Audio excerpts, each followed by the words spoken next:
It's a beehive of activities in Nyalenda B in Kisumu County. These young people, known as the Kisumu Young Entrepreneurs, are planting kale seeds in trays. They're changing their lives through farming. It all begins with planting seeds, which grow into seedlings inside this greenhouse. Formed in 2021, the group has grown steadily. Coordinator Elizabeth Anyango says more youth are now embracing farming, realizing it's not just for the poor, as once believed. We began with almost 50 people, 50 youths. But like I said, we work in Kisumu County, so we have members all over from the 8 sub-counties. But again, right now we have over 500 members drawn from different sub-counties.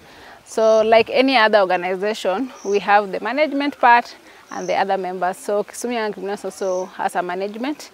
We have a director, coordinator, and the people who work in the office from day to day that help us run the office. And with challenges like pests, unpredictable weather and other climate-related issues, the group is using different farming methods to adapt. So we have been able to expand our initiatives, our climate initiative. What we had initially was a black soldier fly initiative, but it was a small one. So we are happy that VCA was able to support us, and whatever they did to us, we were able to expand the black soldier fly, and it is able to work for us because from that we were able to begin another business of seedlings production from the black soldier fly. Anyango understands the power of agroecology and believes it's time for Africa to adapt it widely. Africa continues to face a food crisis due to outdated farming practices, poor land use, climate change, and pests and diseases.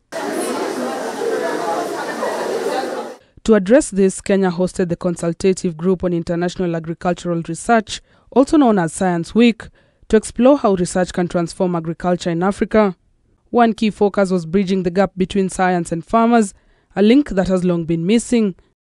How do we get the best of varieties that are here that can increase the productivity of crops, but are still lying in the research institute to the farmer? We need to think about that. How do we strengthen that extension farmer ratio?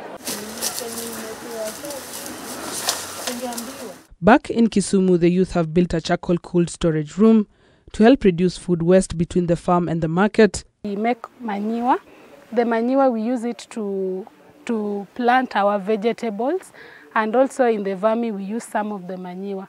For the vermi, it helps us in having manure faster, because we used to do the common one. The common one, we bring the waste, we funicate it there, and for the vermi it just take around 1 month.